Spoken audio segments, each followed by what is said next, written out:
Malam itu, aku baru saja pulang dari rumah temanku sehabis menghadiri acara ulang tahun teman kuliahku.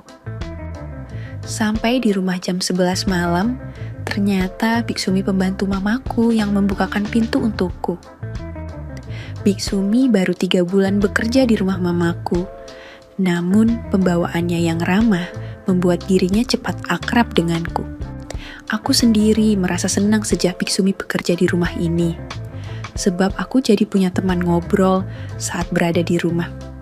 Usia Biksumi sekitar 38 tahun.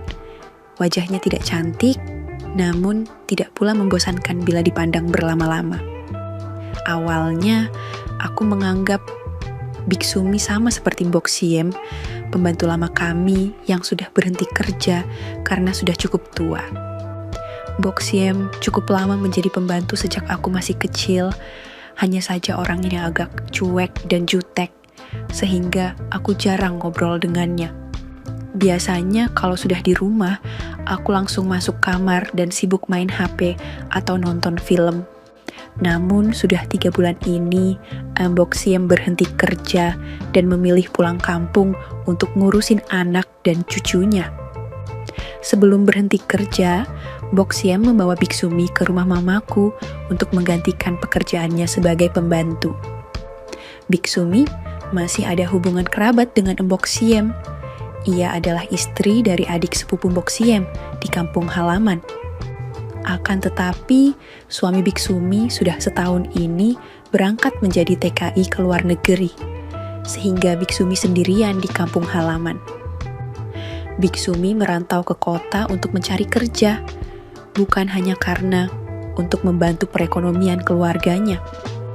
Tanpa sepengetahuan Biksumi, Mbok Siem menceritakan kepadaku bahwa keluarga sengaja menyuruh Biksumi bekerja di kota. Sebab baru saja 6 bulan ditinggalkan suaminya merantau menjadi TKI, Biksumi sudah pernah ketahuan sedang bermesraan dengan suami tetangga. Aku awalnya cuek saja dengan cerita Mbok Siem itu. Tapi lama-lama aku menjadi penasaran juga terhadap Biksumi.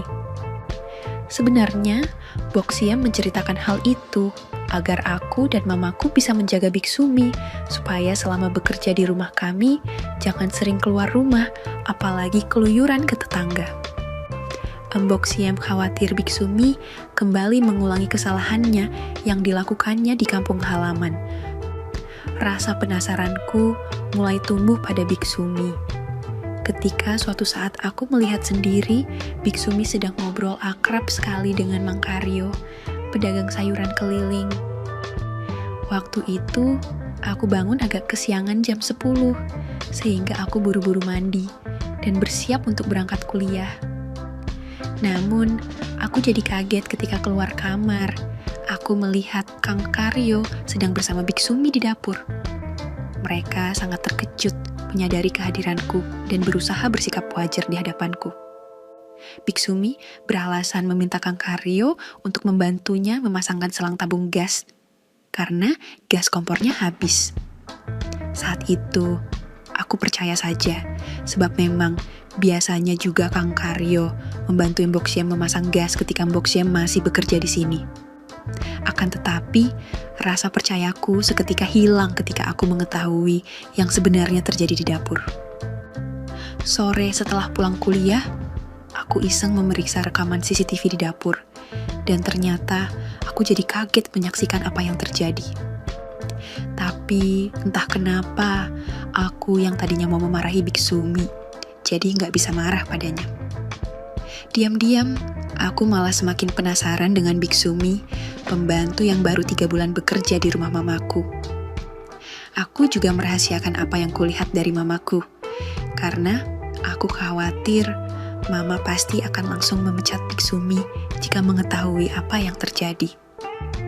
Malam itu, karena Biksumi yang membukakan aku pintu sepulang aku dari acara ulang tahun temanku, aku pun mengajak Biksumi ngobrol. Kebetulan, mamaku sudah tidur, dan biasanya mama pasti nyenyak banget tidurnya sampai besok pagi. Sehingga kupikir aku bisa punya banyak waktu untuk berbicara dengan Biksumi pembantu kami. Dan Bimo, mau ngomong apa sih sama Bibik? Kok kelihatan serius banget? Tanya Biksumi. Ada yang saya mau tanyakan, Bik. Tetapi kalau Biksumi sudah ngantuk, biar besok saja kita bicarakan. Jawabku. Enggak kok, Den. Bibik malah nggak bisa tidur, Den. Ngobrolnya sekarang saja kalau memang penting, Den. Pinta Biksumi. Kenapa Bibik nggak bisa tidur?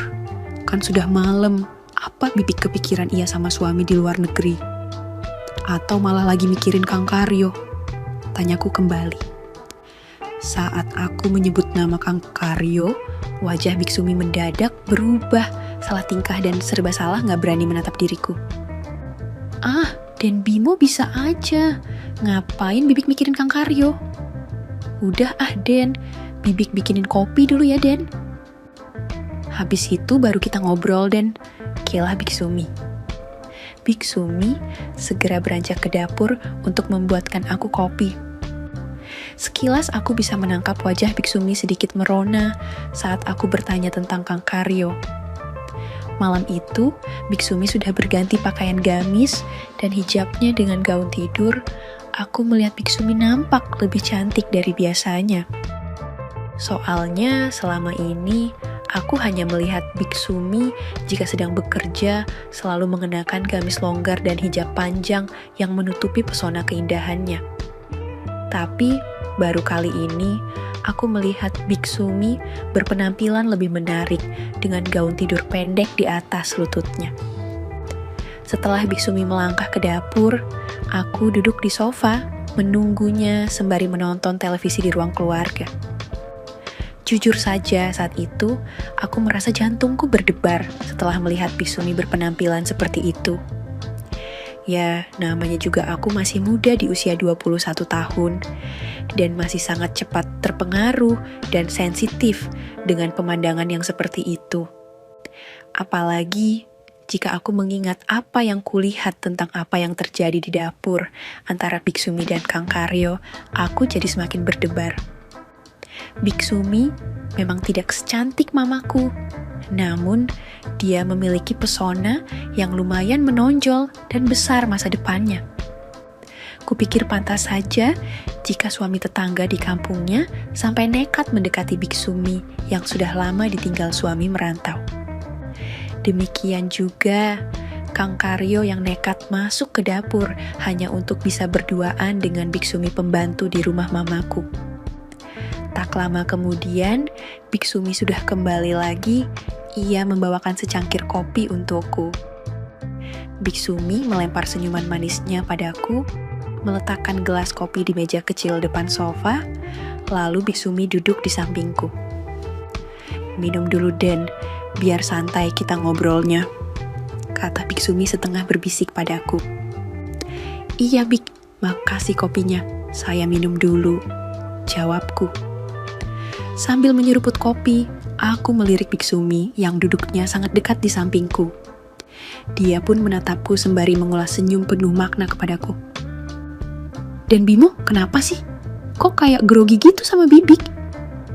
Harusnya kan Bibik yang grogi di dekat anak majikan, kata Biksumi. Ku jawab, iya Bi, saya emang tumben duduk di dekat wanita. Saya selama ini kan gak boleh punya pacar. Dilarang mama sebelum lulus kuliah dan punya pekerjaan belum boleh pacaran, kataku. Ya udah, Den Bimo mau ngajak Bibik ngobrol soal apa sih, Den? Bibik jadi penasaran tumben. Den Bimo ngajak Bibik ngobrol malam-malam gini, tanya Biksumi. Saat itu, aku pun menanyakan tentang Kang Karyo dan kubilang pada Biksumi, aku sudah tahu semuanya karena semua terekam dalam kamera CCTV di rumah ini. Biksumi nampak kaget sekali mendengar ucapanku saat itu. Seketika wajahnya nampak sedih dan terlihat mau nangis. Maaf Den Bimo, Bibik enggak sengaja melakukannya karena Kang Karyo terus saja mendesak Bibik dan merayu Bibik saat itu. Den Bimo tahu sendiri kan, kalau Bibik ini sudah lama sekali nggak ketemu sama suami Bibik yang jadi TKI di luar negeri. Jelas Biksumi sembari meneteskan air mata. Saya tahu akan kondisi dan keadaan Bibik yang jauh dari suami Bik. Akan tetapi, hal itu nggak bisa dibenarkan, Bik. Apalagi saya juga sudah tahu kalau Bibik juga pernah melakukan sebuah kesalahan yang sama ketika di kampung halaman dulu. Timpalku dengan nada tegas. Wajah Biksumi semakin merona dan tangisnya mulai pecah perlahan. Biksumi minta maaf dan mengaku menyesali kesalahannya.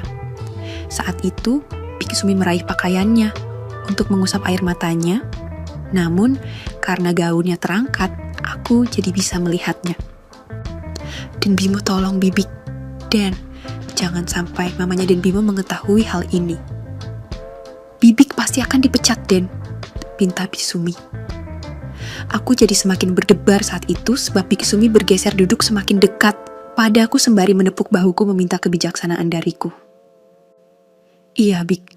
Saya tidak akan menceritakan masalah ini kepada siapapun termasuk ke Mama, tapi Bibik harus janji sama saya, kataku. Janji apa, Den? Iya, Den. Bibik akan janji, tanya Biksumi. Ku jawab, Biksumi harus janji jangan mengulangi lagi dengan Kang Karyo, Bik, sebab Kang Karyo kan sudah punya anak dan istri, kataku. Iya, Den Bimo. Bibik janji. Terus janji apa lagi, Den? Tanya Biksumi. Satu lagi, Bibik harus janji mau ngajarin saya, Bik, ujarku dengan sedikit bergetar dan malu-malu. Iya, Den, bisa saja bikin Bibik khawatir dan sedih, tetapi malah sekarang bis bikin jadi tersenyum deh, dan Bimo lucu kata Biksumi. Biksumi bilang, mana mungkin dia berani ngajarin aku sebagai anak majikannya. Apalagi ngajarin sesuatu yang dilarang sama mamaku. Pacaran saja aku nggak boleh sama sekali. Apalagi mau melakukan sesuatu yang lebih dari itu. Bibik nggak berani, Den. Takutnya mamanya Aden tahu dan Bibik bisa dipecat, Den, kilah Biksumi. Ya sudah, kalau Bibik mau rahasia Bibik tersiar dan jadi viral, kataku sok cuek. Biksumi terdiam menatapku dan bertanya, Dan Bimo serius dan mau sama Bibik? Dan Bimo mau belajar sama Bibik? Bibik kan jauh lebih tua dari Dan Bimo. Dan Dan Bimo masih muda dan ganteng banget. Lebih baik Dan Bimo cari pacar saja. Pasti banyak gadis yang suka sama Aden, ujar Biksumi. Aku tak menjawab lagi. Akan tetapi, ku jawab dengan tarikan tanganku yang membuat Biksumi jadi terkejut saat berlabuh dalam dekapanku. Sejak awal Biksumi bekerja di rumah mamaku menggantikan Mbok Siam, sebenarnya aku sudah merasakan kalau Biksumi memang berbeda dengan Mbok Siam. Perhatian Biksumi kepadaku lebih besar jika dibanding Mbok Siam dulu. Mbok Siam sangat jarang mau berbicara dan ngobrol sama aku. Tapi Biksumi berbeda.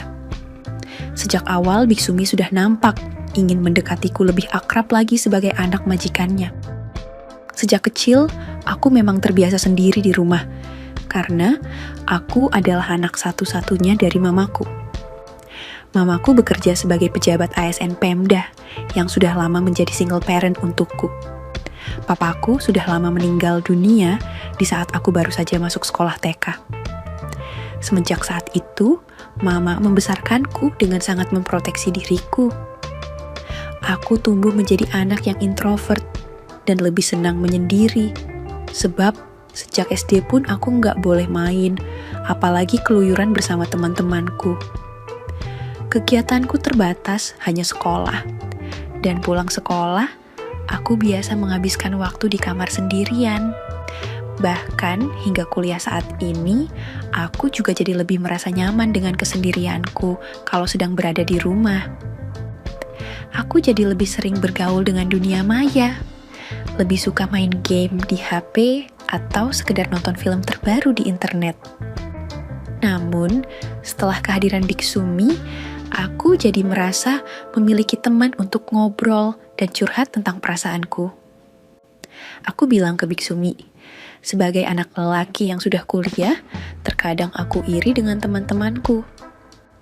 Mereka bisa mengekspresikan diri sebagai anak muda yang memiliki banyak teman dan pergaulannya luas. Bahkan di acara ulang tahun temanku, pemuda seperti diriku membawa kekasih mereka dan bisa tertawa bahagia bersama kekasihnya. Sementara aku, sampai usiaku 21 tahun sama sekali, tak pernah memiliki teman wanita, apalagi seorang kekasih. Biksumi terdiam mendengar ceritaku malam itu. Dia juga membiarkan saja tanganku mendekapnya sembari ngobrol. Lalu tak kusangka Biksumi meraih wajahku agar menatap matanya. Kami jadi saling berpandangan untuk sekian waktu. Harusnya Den Bimo itu bersyukur punya mama yang sangat menyayangi Den Bimo, kata Biksumi. Mamanya Den Bimo tentu melarang Den Bimo untuk berpacaran karena ingin Den Bimo sukses dulu pendidikannya dan dapat kerja. Apalagi zaman sekarang, Den, banyak loh anak muda yang gagal masa depannya karena salah pergaulan. Den Bimo harus bersyukur, Den, punya mama yang sangat memperhatikan Den Bimo, tambah Biksumi. Ku jawab, iya Bik, saya tahu mama sangat sayang padaku. Tapi saya juga kan seorang pemuda biasa yang juga ingin memberikan kasih sayang saya kepada seorang wanita. Lagi-lagi, Biksumi tersenyum manis saat mendengar ucapanku. Kulihat wajahnya semakin cantik dan sangat dekat di hadapanku. Malam itu, aku jadi merasakan ada sebuah getaran dalam jiwaku yang selama ini tak pernah sama sekali aku rasakan sebelumnya. Kata Biksumi, sudah Den, mendingan Den Bimo fokus kuliah dan jangan mikirin wanita dulu. Besok juga kalau sudah sukses, pasti banyak wanita yang akan hadir dengan sendirinya. Apalagi Den Bimo kan gagah dan tampan. Mana ada sih wanita yang bisa menolak Den Bimo, bisik Biksumi. Suasana malam itu sangat berbeda. Tak pernah kurasakan perasaan nyaman seperti itu saat berada di dekat Biksumi. Walau dia hanya seorang pembantu, namun aku merasa Biksumi mampu memahami perasaan galau di hatiku. Lalu ku bilang padanya, kalau memang enggak ada wanita yang menolak saya, kenapa Bibik menolak permintaan saya? Tanyaku. Seketika Biksumi kembali terdiam, bisa aku rasakan sebuah kebimbangan terpancar di raut wajahnya. Melihat wajah Biksumi yang sangat dekat denganku, aku mulai merasakan ada suatu perubahan dalam diriku yang tak bisa aku kendalikan. Apalagi saat itu Biksumi tak membalas pertanyaanku. Dia menatapku lebih dekat lagi, lalu sekejap mulai memejamkan kedua matanya.